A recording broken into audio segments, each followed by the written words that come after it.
Welcome back to TYT Sports. Don't be triggered by the headline. There is actually a legitimate discussion to be had, even though I disagree with it. Should the Celtics trade Isaiah Thomas? No! I know, but Francis, they're gonna probably get the #1 pick. Okay, and then they're gonna probably draft Markelle Fultz, who's 6'4", and potentially, even though I hate that word, which you should know about at this point, potentially he could be, I mean, anybody could be better than Isaiah Thomas, anybody could be worse than Isaiah Thomas. This is such a generalization, but he is pegged to be a unicorn point guard who's 6'4" with like a 6'9" wingspan and could attack the rim and has more height, so that defensive problem would be solved. And if they draft Markelle Fultz or even Lonzo Ball, you can't make Isaiah play the 2 at the same time, because then you got guys like DeMar DeRozan using Isaiah Thomas, unfortunately, as a chair. It's like shooting over a chair. I guess the comparison for you would be like, it would be like shooting against the guy with no legs. Oh my For God. soccer. How do you stop it? Only handballs. My point being, Francis, he's got the best value contract in the NBA, which I think we have. This guy is second in the league in scoring and is getting paid $6.5 million.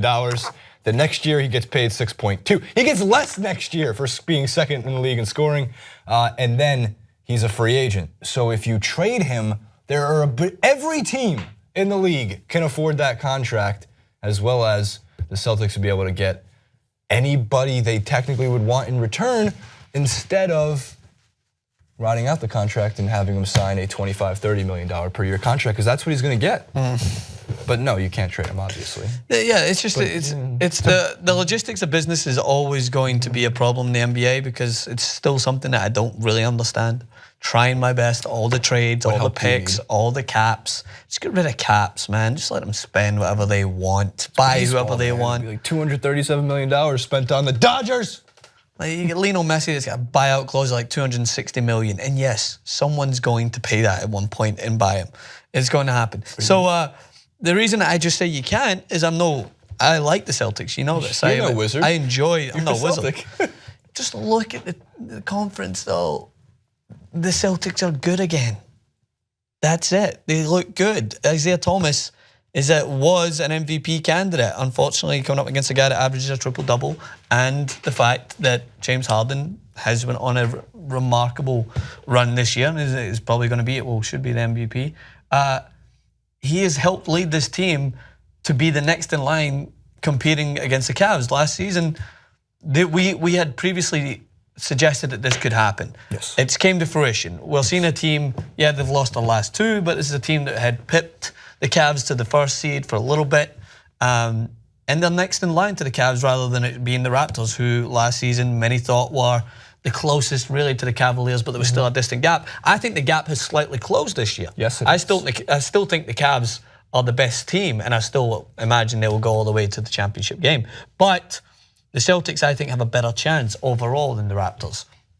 And I think that it's a huge part because of Isaiah Thomas. So if you want to jeopardize the progress that you've put in place for picks that could be, they would make financial reasons, but also maybe get them ahead. Like, you got to do everything you can to keep that momentum and keep yourself close to a LeBron James-led team. Because, yeah, if this was 3-4 years from now and LeBron James is thinking about it on his way out, maybe you could have the conversation, because that will help you leapfrog them and move into being in pole position. But while LeBron James remains in the league, you got to keep your best player. Your best player is Isaiah Thomas. I agree. It's just an interesting conversation, and because the immediate response is, no, you can't do that. He's like the best fourth quarter. I know, it's the best fourth quarter scorer in the NBA right now. He's second or third in the league, or third or fourth in the league in scoring. In itself, which is remarkable for a guy who's 5'9". He also got the cover of Slam magazine, which is not nearly as important. But anybody who grew up reading Slam magazine knows that that's the dream. And he even used the Biggie lyric. It was all a dream. I used to read Slam magazines. I mean, that's not the exact Biggie. It's not the exact Biggie lyric. I used to read, Jacory's got me, it was all a dream. I used to read. Come on, Francis. Come on, finish the line. I used to read. Word Up magazine. Word Up magazine. He goes, highlights magazines. Highlights. I used to read Time magazine. But which is awesome for Isaiah, and that was like a dream of his. So good for Isaiah for being on the cover. But so it's the best value contract in the NBA.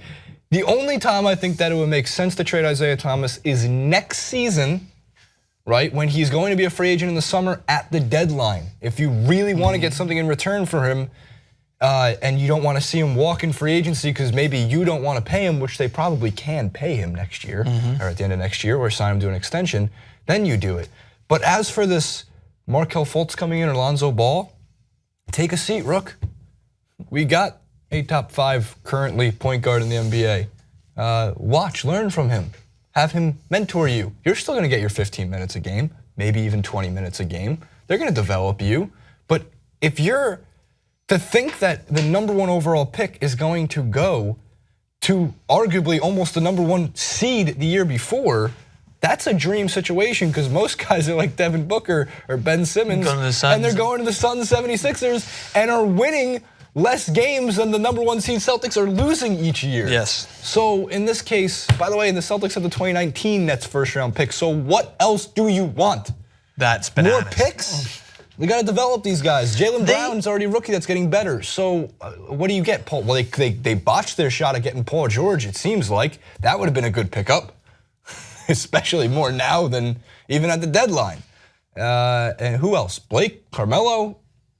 Same names. Rudy Gobert, like who do you want? They committed daylight robbery on the Nets. Like that is, the more you look back, the fact that these picks are now coming to fruition, like at the time you were like, whoa, Kevin Garnett and Paul Pierce at that point. An old Kevin Garnett. You're like, okay, but weird pick Nets. And then when you come to it and you see the Celtics sitting in second, you're like, they get a first-round pick this year and one in 2 years from now, Jesus. Yeah, which is actually one of the smarter things in the NBA's collective bargaining agreement is you can't stack picks. So when you make a trade like that and you want 2 first-round picks, there has to be an intermittent year. Yeah, so you can't, because if not, the Nets would be sitting from 2015 through 2017 going, we can't draft anybody.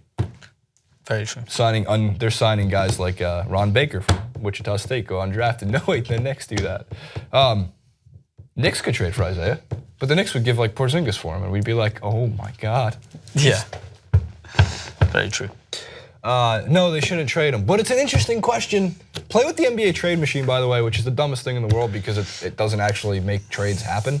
But play with it and see what you can get for Isaiah. I was trying to make trades earlier, and like the best I can find is like, well, because of the money, Isaiah Thomas for Rodney Hood. Yeah. That's not fair. If you plug in Isaiah Thomas for Kyrie Irving. Interesting. Interesting. No, these are not, and this isn't NBA 2K. Can't make these trades happen. It's not what if. This is real life, all right? This is real life. Comment below, read Slam Magazine. It used to be better. My favorite Biggie lyric is now my whole crew is lounging. Finish it. That's the end of the line. No, it's not. It's now my whole crew is lounging. Now my whole crew is lounging. That's the end of the line. Corey better be on the mic to finish. He will be there. It's just gonna let me. Man, just slowly fade away.